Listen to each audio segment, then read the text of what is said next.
باللہ من الشیطان الرجیم۔ سورۃ اللیل مکیہ، سورۃ لیل مکی ہے۔ بسم اللہ الرحمن الرحیم۔ اللہ تعالیٰ کے نام کے ساتھ میں شروع کرتی ہوں جو بڑا مہربان اور رحیم نہایت رحم فرمانے والا ہے۔ سورۃ لیل مکی ہے اور اس کی 21 آیات ہیں۔ واللیل، قسم ہے رات کی، اذا یغشا، جب وہ چھا جائے،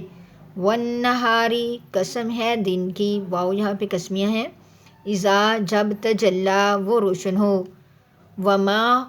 اور قسم ہے، واو قسمیہ، ما خلقہ، جو پیدا فرمایا اس نے، ذکر مرد، والانثیٰ، اور عورت،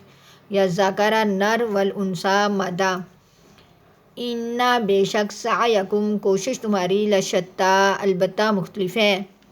فَأَمَّا، پس لیکن، من آتا، جس نے دیا، واتقیٰ، اور وہ ڈرا، وصدق، اور سچ جانا اس نے، بالحسنیٰ، بھلائی کی بات کو، فَسَنُيَسِّرُهُ، پس جلد ہی ہم چلائیں گے اس کو، لِلْيُسْرَىٰ، آسانی کی طرف، وَأَمَّا، اور لیکن، من بخل، جس نے بخل کیا، واستغنیٰ، اور لاپرواہی کی، وَكَذَّبَ، اور جھٹلایا، بالحسنیٰ، اچھی بات کو، فَسَنُيَسِّرُهُ، پس جلد ہی ہم چلائیں گے اس کو، لِلْعُسْرَىٰ، تنگی کی طرف، وَمَا یغنی، اور نہیں کام آئے گا، عنہ، اس کے، مالہ، مال اس کا، اذا تردیٰ، جب وہ گڑھے میں گرے گا، اِنَّا، بے شک، علینا، ہمارے ذمہ ہے، للہدیٰ، ہدایت دینا، وَإِنَّا، اور بے شک، لنا، ہمارے لیے، للآخرۃ، البتہ آخرت ہے، والأولیٰ، اور دنیا ہے، فَأَنذَرْتُکُم، پس ڈرایا میں نے تم کو، نارًا، آگ سے، تلظیٰ، شعلے مارنے والی، بھڑکنے والی، لا یصلیٰھا، نہیں داخل ہوگا اس آگ میں، الا الاشقیٰ، مگر بڑا بدبخت، الذی، وہ جس نے، کذب، جھٹلایا، وتولیٰ، اور وہ پھر گیا، وسیجنبھا، اور جلد ہی بچا لیا جائے گا اس آگ سے، اتقیٰ، پرہیزگار، الذی، وہ جو، یؤتی، دیتا ہے، مالہ، مال اپنا، یتزکیٰ، وہ پاکیزہ ہوتا ہے، وما لأحد، اور نہیں ہے کسی ایک کا، عندہ، اس پر، من نعمت، کوئی احسان، تجزیٰ، کہ وہ بدلہ دیا جائے، الا ابتغاء، الا مگر، ابتغاء، چاہنے کے لیے، وجہ، رضامندی، ربہ الاعلیٰ، اپنے بلند رب کی، ولسوف، اور البتہ جلد ہی، یرضیٰ، وہ راضی ہوگا۔ سورۃ لیل ہے، اس میں اللہ تعالیٰ نے قسم کھائی ہے، قسم ہے رات کی جب وہ چھا جائے، اور قسم ہے دن کی جب وہ روشن ہو۔ یہاں پہ رات اور دن کی قسم کھائی، پھر آگے اللہ تعالیٰ نے تیسری قسم کھائی، اور قسم ہے جو پیدا کیا اس نے، نر اور مادہ۔ اب یہ اللہ تعالیٰ نے جو چیزیں فرمائی ہیں قسم کھا کے، کہ رات کی اور دن کی، رات دن سے مختلف ہے،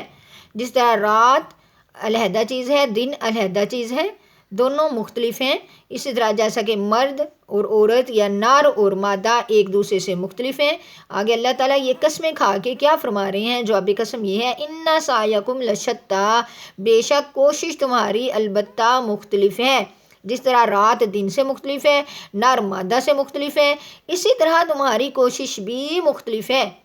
کیسے مختلف ہے؟ اللہ تعالیٰ فرما رہے ہیں، پہلے، فَأَمَّا، پس لیکن، من آتا، جس نے دیا اور وہ ڈرا، وصدق بالحسنیٰ، اور سچ جانا اس نے اچھی بات کو۔ تینوں صاف بیان کیے گئے۔ پہلا گروہ کامیاب لوگوں کا ہے، اللہ تعالیٰ کامیاب لوگوں کے 3 اعمال کا فرما رہے ہیں ذکر، کے جس نے اللہ کی، وَأَمَّا، لیکن، من آتا، جس نے دیا، یعنی اللہ تعالیٰ کے راستے میں خرچ کیا، اللہ سے ڈر کر زندگی کے ہر شعبے میں اس کے احکام کی خلاف ورزی سے بچتا رہا، اور وصدق بالحسنیٰ، اور جس نے اچھی بات کی تصدیق کی۔ اچھی بات سے مراد کلمہ طیبہ یعنی لا الہ الا اللہ ہے، اور اگرچہ ایمان جو ہے وہ سب اعمال کی روح ہے اور سب سے مقدم ہے، اور اس کی تصدیق کر دینا، دل سے ایمان لے آنا، اور پھر زبان سے لا الہ الا اللہ پڑھ کے اس کی تصدیق کر دینا، فَسَنُيَسِّرُهُ، یہ 3 کوششوں کے بعد اللہ تعالیٰ کیا فرما رہے ہیں، فَسَنُيَسِّرُهُ لِلْيُسْرَىٰ، پر جلدی ہم چلائیں گے اس کو آسانی کی طرف۔ اس کے بعد دوسرے گروہ کا بھی 3 عمل کا ذکر فرمایا، 3 ہی عمل وہی، جس طرح وَأَمَّا مَنْ آتا تھا یہاں پہ وَأَمَّا مَنْ بَخِلَ، اور لیکن جس نے بخل کیا، وَاسْتَغْنَا اور لاپرواہی کی، وَكَذَّبَ اور جھٹلایا اچھی بات کو، جس نے اللہ کی راہ میں مال خرچ کرنے سے بخل کیا، زکوٰۃ فرض اور صدقات واجبات وغیرہ ادا کرنے سے گریز کیا، اللہ تعالیٰ سے ڈرنے اور اس کی طرف جھکنے اور اطاعت اختیار کرنے کی بجائے اس سے بے نیازی اور بے رخی اختیار کر لی، اور اچھی بات یعنی کلمہ حق کی تکذیب کی، لا الہ الا اللہ اور محمد رسول اللہ کی تکذیب کی، ان دونوں گروہوں میں سے جو پہلا گروہ ہے اس کی اللہ تعالیٰ نے جس طرح اعمال مختلف ہیں، دونوں کے عمل ایک دوسرے سے مختلف ہیں، اسی طرح دونوں کا انجام بھی ایک دوسرے سے مختلف ہے۔ پہلے گروہ کا اللہ تعالیٰ انعام فرما رہے ہیں کہ ہم اس کو آسانی کی طرف چلائیں گے، یعنی جنت کا راستہ بتا دیا، اور دوسرے گروہ کے لیے فَسَنُيَسِّرُهُ لِلْعُسْرَىٰ، یعنی ہم اس کو تنگی کی طرف چلائیں گے، یہ راستہ جہنم کی طرف ہے۔ دونوں کا عمل، دونوں جس طرح قسمیں کھا کے 3 قسمیں کھا کے اللہ تعالیٰ نے فرمایا کہ کوشش تمہاری مختلف ہے، اسی طرح جو نیک عمل کرتا ہے اس کے بھی 3 عمل بتائے کہ اس کو پھر اگر وہ یہ 3 عمل کرتا ہے تو اللہ تعالیٰ اس کو آسانی کی طرف جنت کی طرف چلائیں گے، اور پھر آگے جو 3 عمل اور بتائے کہ جو جھٹلاتا ہے اچھی بات کو اور بخل کرتا ہے اور اللہ سے لاپرواہی کرتا ہے، اس کا راستہ بھی بتا دیا کہ اس کو تنگی کی طرف چلائیں گے۔ اور جب آگے اللہ تعالیٰ کیا فرما رہے ہیں، وَمَا يُغْنِي اور نہیں کام آئے گا عنہ اس کا مال، مالو انہو اس کے مالو اس کا مال، اذا تردہ جب وہ گڑھے میں گرے گا، یعنی جس مال کی وجہ سے وہ حقوق اللہ یا حقوق العباد ادا کرنے میں بخل کیا کرتا تھا، یہ مال اس پر عذاب آنے کے وقت کچھ کام نہ آئے گا، جب وہ گڑھے میں گرے گا یعنی ہلاک ہونے کے وقت۔ اس کی مراد اس سے یہ ہے کہ موت کے بعد نہ قبر میں کام آئے گا نہ قیامت کے دن کام آئے گا، بلکہ وہ جہنم کے گڑھے میں جائے گا، اور وہ مال اس وقت کوئی نفع نہیں دے گا اس کو۔ وَمَا يُغْنِي عَنْهُ مَالُهُ إِذَا تَرَدَّىٰ، آگے ہے إِنَّ عَلَيْنَا لَلْهُدَىٰ، بے شک ہمارے ذمہ تو ہدایت دینا ہے۔ اللہ تعالیٰ فرما رہے ہیں کہ ہمارے ذمہ ہدایت دینا، بتا دینا راستہ کہ یہ بھلائی کا ہے اور یہ برائی کا ہے، یہ اچھا راستہ ہے یہ برا راستہ ہے، ایک دوسرے کے متضاد ہیں۔ اب انسان کی مرضی پہ ڈیپینڈ کرتا ہے کہ وہ جون سا راستہ مرضی چنے۔ وَإِنَّ اور بے شک لنا ہمارے لیے، للآخرۃ آخرت ہے، والأولیٰ اور دنیا ہے، ہمارے لیے آخرت اور دنیا ہے، یہ اللہ تعالیٰ کے لیے ہی اختیار ہے، دنیا میں بھی اور آخرت میں بھی۔ فَأَنذَرْتُكُمْ بس میں نے تو تمہیں ڈرا دیا، نارن تلظیٰ شعلے مارنے والی آگ سے، لا يصلاها الا الاشقیٰ نہیں داخل ہوگا اس میں مگر بڑا بدبخت۔ اس آیت سے مراد یہ آتا ہے لا يصلاها الا الاشقیٰ، یعنی نار جہنم کا حال بیان کیا ہے کہ اس میں داخل نہیں ہوگا مگر وہی شخص جو بد نصیب ہے، جس نے اللہ اور اس کے رسول کی تکذیب کی، اس کی اطاعت سے روح گردانی کی، اور ظاہر ہے اللہ اور اس کے رسول کی تکذیب کرنے والا صرف کافر ہی ہو سکتا ہے۔ اس سے بظاہر یہ سمجھا جاتا ہے کہ مومن گناہ گار جو تکذیب کا مجرم نہیں جہنم میں نہیں جائے گا، حالانکہ قرآن و حدیث کے بے شمار واقعات اس سے بھرے ہوئے ہیں کہ وہ مومن بھی جو گناہ کرتا ہے اور اگر اس نے توبہ نہ کی یا کسی کی شفاعت سے یا خالص اللہ کی رحمت سے اس کو معاف نہ کر دیا گیا تو وہ بھی جہنم میں جائے گا اور اپنے گناہوں کی سزا بھگتنے تک جہنم میں ہی رہے گا، البتہ سزا بھگتنے کے بعد وہ جہنم سے نکال دیا جائے گا اور پھر برکت ایمان سے وہ جنت میں داخل ہوگا۔ الذی وہ جس نے کذب اور جھٹلایا، وتولی اور وہ پھر گیا، یہاں تک ہے کہ وہ جہنم میں جائے گا، لیکن آگے وَسَيُجَنَّبُهَا بچا لیا جائے گا اس جہنم سے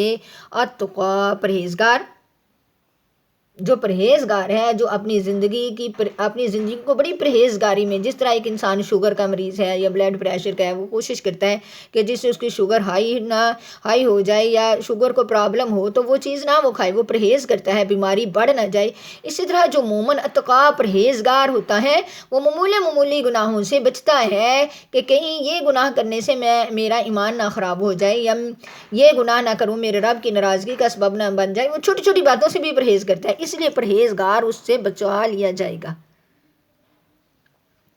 اب یہ جو آیات ہیں یہاں سے وَسَيُجَنَّبُهَا الْأَتْقَىٰ سے لے کے آخر تک وَلَسَوْفَ يَرْضَىٰ، یہ حضرت ابوبکر صدیق رضی اللہ تعالیٰ عنہ کی شان میں نازل ہوئی۔ ویسے عام انسان کو بھی یہ الفاظ شامل ہیں،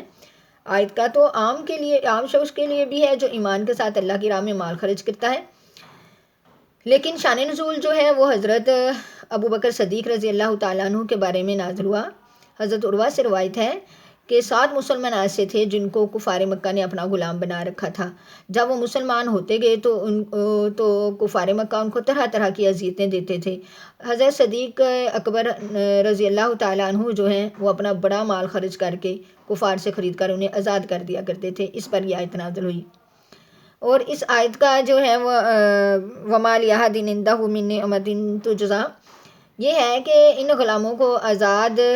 جن غلاموں پر حضرت صدیق اکبر نے عظیم احسان فرمایا، مال بہت زیادہ خرچ کر کے ان کو آزاد کروایا، تو لیکن وہ ان کے بدلے کوئی احسان ان پہ نہیں سمجھتے تھے، بلکہ کیوں کرتے تھے یہ الا ابتغاء وجہ ربہ الاعلیٰ، اللہ اپنے بلند رب کی رضا چاہنے کے لیے ایسا کرتے تھے۔ حضرت زبیر رضی اللہ تعالیٰ عنہ سے منقول ہے کہ صدیق اکبر رضی اللہ تعالیٰ عنہ کی عادت بھی تھی کہ جس مسلمانوں کو کفار کے ہاتھوں میں قیدی دیکھتے اس کو فوراً آزاد کر دیتے تھے۔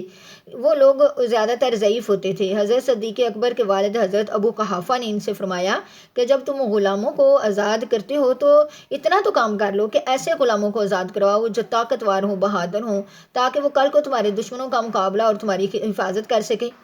تو حضرت صدیق اکبر رضی اللہ تعالیٰ عنہ نے فرمایا کہ میرا مقصد ان کو آزاد کرنا یا ان سے آزاد کرنے سے کوئی ان سے فائدہ اٹھانا نہیں ہے، بلکہ میں تو صرف اللہ تعالیٰ کی رضا حاصل کرنے کے لیے ان کو آزاد کرتا ہوں۔ آگے اللہ تعالیٰ فرما رہے ہیں وَلَسَوْفَ يَرْضَىٰ، یعنی جس شخص نے اپنا مال خرچ کرنے میں صرف اللہ تعالیٰ کی رضا کو دیکھا، اپنا کوئی دنیاوی فائدہ نہیں دیکھا، تو اللہ تعالیٰ بھی آخرت میں اسی کو راضی کریں گے، جنت میں ہر طرح کی نعمتیں اس کا نصیب فرمائیں گے۔ شان نزول کے واقعات سے، ان آیات سے حضرت صدیق اکبر رضی اللہ تعالیٰ عنہ کی شان میں نازل ہونے سے ثابت ہوا کہ یہ آخری کلمہ حضرت صدیق اکبر رضی اللہ تعالیٰ عنہ کے لیے ایک بہت بڑی عظیم خوشخبری تھی اور اعزاز تھا کہ ان کو دنیا میں ہی اللہ تعالیٰ کی طرف سے راضی کر دیے جانے کی خوشخبری ملی۔ اللہ تعالیٰ ہمیں بھی ان لوگوں میں شامل کریں کہ جن سے اللہ تعالیٰ دنیا اور آخرت میں راضی ہوں۔ السلام علیکم ورحمۃ اللہ وبرکاتہ۔